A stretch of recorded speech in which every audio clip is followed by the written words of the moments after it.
Hi friends, welcome to our channel. നിങ്ങൾ ഈ channel ആദ്യമായിട്ടാണ് കാണുന്നതെങ്കിൽ ലൈക്ക് ചെയ്യാനും ഷെയർ ചെയ്യാനും സബ്സ്ക്രൈബ് ചെയ്യാനും മറക്കരുത്. അപ്പോൾ ഇന്ന് ഞാൻ ഉണ്ടാക്കാൻ പോകുന്നത് white sauce pasta with chicken. അപ്പോൾ നമ്മൾ ചിക്കൻ ഇട്ടുകൊണ്ട് നമ്മൾ വൈറ്റ് സോസ് പാസ്ത എങ്ങനെയാണ് ഉണ്ടാക്കുന്നതെന്ന് നോക്കാം.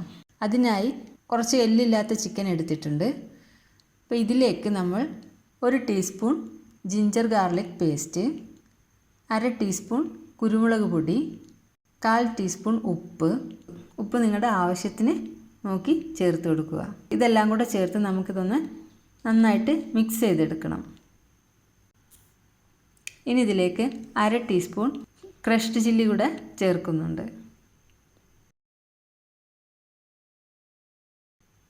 ഇനി നമ്മൾ ചേർക്കാൻ പോകുന്നത് 1/2 ടീസ്പൂൺ ചെറുനാരങ്ങ നീരാണ്.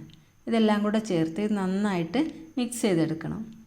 അതിനുശേഷം നമുക്കിത് അരമണിക്കൂർ മാറ്റി വയ്ക്കാം. അരമണിക്കൂറിന് ശേഷം നമുക്ക് ഈ ചിക്കൻ ഒന്ന് ഫ്രൈ ചെയ്തെടുക്കാം. ചിക്കനെല്ലാം നമുക്കൊന്ന് തിരിച്ചിട്ട് കൊടുക്കാം.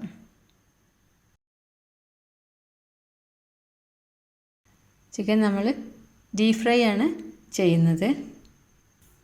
അപ്പോൾ ചിക്കനെല്ലാം ഇവിടെ റെഡി ആയിട്ടുണ്ട്. നമുക്കിനി ഇതൊരു പാത്രത്തിലേക്ക് മാറ്റാം. അപ്പോൾ ഫ്രൈ ചെയ്തെടുത്ത ചിക്കൻ നമുക്കത് ചൂടാറിയതിന് ശേഷം ചെറിയ ചെറിയ പീസുകളായിട്ട് പിച്ചെടുക്കണം. ഇതുപോലെ ചെറിയ ചെറിയ പീസാക്കി നമുക്കത് പിച്ചെടുക്കാം. അപ്പോൾ ഇനി നമുക്ക് പാസ്ത റെഡിയാക്കാം. അതിനായി ഞാൻ ഇവിടെ 2 കപ്പ് പാസ്തയാണ് എടുത്തിട്ടുള്ളത്. ഇനി ഒരു പാത്രത്തിൽ നമുക്ക് കുറച്ചധികം വെള്ളം ഒഴിച്ച് അതിലേക്ക് 1 ടീസ്പൂൺ ഉപ്പും 1 ടേബിൾ സ്പൂൺ സൺഫ്ലവർ ഓയിലും കൂടെ ചേർത്ത് തിളപ്പിച്ചെടുക്കണം. വെള്ളം തിളച്ച് വരുമ്പോൾ പാസ്ത അതിലേക്ക് ഇട്ട് വേവിച്ചെടുക്കാം. ഈ പാസ്ത പരസ്പരം ഒട്ടിയിരിക്കാതിരിക്കാൻ വേണ്ടിയിട്ടാണ് നമ്മളിതിലേക്ക് എണ്ണ ചേർക്കുന്നത്. ഇത് ഏകദേശം ഒരു 10 മിനിറ്റിൻ്റെ ഉള്ളിൽ വെന്ത് കിട്ടും. ഒരു 7 മിനിറ്റ് കഴിഞ്ഞ് നമ്മൾ നോക്കുമ്പോൾ നമ്മളിതിങ്ങനെ ഇതുപോലെ പൊട്ടിച്ചെടുക്കാൻ പറ്റുന്നുണ്ടെങ്കിൽ അത് വെന്തിട്ടുണ്ടാവും. വെന്ത് കുഴഞ്ഞു പോകാതെ പ്രത്യേകം ശ്രദ്ധിക്കണം. അപ്പോൾ നമ്മുടെ പാസ്ത ഇവിടെ റെഡി ആയിട്ടുണ്ട്. ഇനി നമ്മളത് ഊറ്റിയെടുത്ത് ഒരു പാത്രത്തിൽ വെള്ളം എടുത്ത് വെച്ച് അതിലേക്കാണ് നമ്മളിത് ഊറ്റിയിടുന്നത്. നേരെ പച്ചവെള്ളത്തിലോട്ടാണ് ഇട്ട് കൊടുക്കുന്നത്.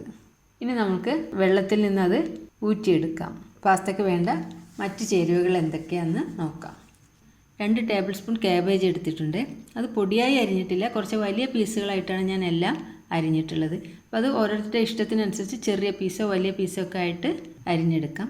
ക്യാപ്സിക്കം പൊടിയായിട്ട് അരിഞ്ഞത് 2 table spoon, 2 table spoon carrot, 2 table spoon സവാള, 2 ടേബിൾ സ്പൂൺ വെളുത്തുള്ളി.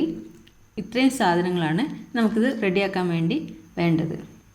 അപ്പോൾ നമുക്കൊരു പാത്രം അടുപ്പത്ത് വെച്ച് എണ്ണ ഒഴിച്ച് ചൂടാകുമ്പോൾ അതിലേക്ക് ആദ്യം വെളുത്തുള്ളി ചേർത്ത് കൊടുക്കാം. വെളുത്തുള്ളിയുടെ പച്ചമണം ഒന്ന് മാറി വരുമ്പോൾ നമുക്ക് സവാള ഇട്ട് കൊടുക്കാം.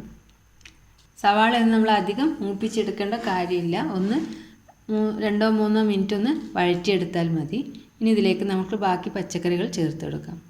ആദ്യം ക്യാരറ്റ് ചേർക്കാം. അതൊരു 1-2 മിനിറ്റ് വഴറ്റിയതിന് ശേഷം നമുക്ക് ക്യാബേജ്, ക്യാപ്സിക്കം ഇവയെല്ലാം ഇതിലേക്ക് ചേർത്ത് കൊടുക്കാം. ഉപ്പ് നിങ്ങളുടെ ആവശ്യത്തിന് നോക്കി ചേർത്ത് കൊടുക്കുക. നമ്മുടെ പച്ചക്കറിയൊക്കെ റെഡി ആയിട്ടുണ്ട്. അത് നമ്മളൊരു പാത്രത്തിലേക്ക് മാറ്റിയെടുക്കണം. ഇനി നമുക്ക് വേണ്ടത് വൈറ്റ് സോസ് റെഡിയാക്കണം. പാസ്തയ്ക്ക് വേണ്ട വൈറ്റ് സോസ് റെഡിയാക്കണം. അതിനായി അതേ പാത്രത്തിൽ തന്നെ 2 ടേബിൾ സ്പൂൺ ബട്ടർ ഒഴിച്ചിട്ടുണ്ട്. ബട്ടർ ഒന്ന് ഉരുകി വരുമ്പോൾ അതിലേക്ക് 2 ടേബിൾ സ്പൂൺ മൈദ ചേർത്ത് കൊടുക്കുക. മൈദ ചേർക്കുന്ന സമയത്ത് സ്റ്റവ് സിമ്മിലാവാൻ വേണ്ടിയിട്ട് ശ്രദ്ധിക്കണം. തീ വളരെ കുറച്ച് വെച്ച് നമ്മളതിങ്ങനെ ആ മൈദ ബട്ടറിലിട്ട് നന്നായിട്ടൊന്ന് ചൂടാക്കിയെടുക്കണം. അതിനുശേഷം നമുക്കിതിലേക്ക് ഒരു 1.5 കപ്പ് പാല് ആവശ്യമുണ്ട്. ഈ പാല് നമ്മൾ കുറേശ്ശെയായിട്ട് ഇതിലേക്ക് ഒഴിച്ച് നല്ല പേസ്റ്റാക്കി എടുക്കണം. 1.5 കപ്പ് പാല് മുഴുവനോടെ ഇതിലോട്ട് ഒഴിച്ചാൽ നമുക്കിത് കട്ടയായിട്ട് പോകും. അതുകൊണ്ട് കുറേശ്ശെ പാലൊഴിച്ച് നമ്മളിതൊരു പേസ്റ്റാക്കി എടുക്കണം. തീ വളരെ കുറച്ച് വേണം ഇടാൻ. ഈ സമയത്ത് വേണമെങ്കിൽ കുറച്ച് സമയം ഓഫ് ചെയ്തിട്ട് മിക്സ് ചെയ്താലും കുഴപ്പമില്ല. ഇതുപോലെ നന്നായിട്ട് ഇങ്ങനെ മിക്സ് ചെയ്ത് കൊടുക്കണം. അതിൽ കട്ടകളൊക്കെ പോകുന്നത് വരെ ഇതുപോലെ കുറേശ്ശെ പാലൊഴിച്ച് നമ്മളത് മിക്സ് ചെയ്ത് കൊടുക്കണം.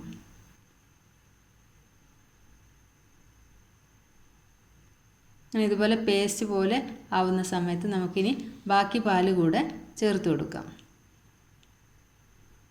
ബാക്കി മുഴുവൻ പാലും നമ്മൾ ഇതിലേക്ക് ഒഴിച്ചിട്ടുണ്ട്. ടോട്ടൽ 1.5 കപ്പ് പാല് ഇതിലേക്ക് എടുത്തിട്ടുണ്ട്. ഇനി ഇതിലെ ഉപ്പിന് വേണ്ടിയിട്ട് നമ്മൾ 1/4 ടീസ്പൂൺ ഉപ്പ് കൂടെ ചേർക്കുന്നുണ്ട്. ബട്ടർ സോൾട്ടഡ് ആണെങ്കിൽ നമുക്ക് കുറച്ച് ഉപ്പിൻ്റെ ആവശ്യമുള്ളൂ. അപ്പോൾ അൺസോൾട്ടഡ് ബട്ടർ ആണെങ്കിലാണ് നമ്മൾ കുറച്ച് കൂടുതൽ ഉപ്പ് ചേർത്ത് കൊടുക്കണം. അപ്പോൾ ഉപ്പ് നിങ്ങളുടെ ടേസ്റ്റിനനുസരിച്ച് നിങ്ങളത് നോക്കിയിട്ട് വേണം ചേർത്ത് കൊടുക്കാൻ. അപ്പോൾ ഇത് നല്ല പേസ്റ്റ് പോലെ ക്രീമായിട്ടുണ്ട്. ഇപ്പോൾ ഇതുപോലെയാണ് നമുക്കിത് ആവശ്യമുള്ളത്. അപ്പോൾ നല്ല ക്രീം രൂപത്തിലായിട്ടുണ്ട് ഇത്. ഇതിലേക്ക് നമ്മൾ നേരത്തെ വഴറ്റി വെച്ച പച്ചക്കറികൾ ഇട്ട് കൊടുക്കാം. ഇനി നമ്മളിതിലേക്ക് ചേർക്കുന്നത് നേരത്തെ ചെറിയ പീസാക്കി റെഡിയാക്കി വെച്ചിട്ടുള്ള ചിക്കൻ നമുക്ക് ഇതിലേക്ക് ഇട്ട് കൊടുക്കാം.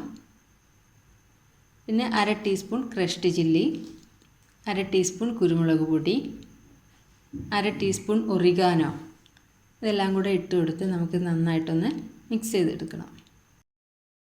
നമുക്ക് നേരത്തെ വേവിച്ച് വെച്ച പാസ്ത ഇതിലേക്ക് ഇട്ട് കൊടുക്കാം.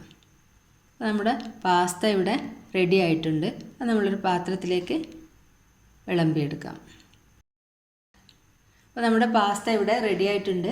നിങ്ങളെല്ലാവരും ട്രൈ ചെയ്ത് നോക്കണം. ഈ വീഡിയോ നിങ്ങൾക്ക് ഇഷ്ടപ്പെട്ടാൽ ലൈക്ക് ചെയ്യാനും ഷെയർ ചെയ്യാനും സബ്സ്ക്രൈബ് ചെയ്യാനും മറക്കരുത്.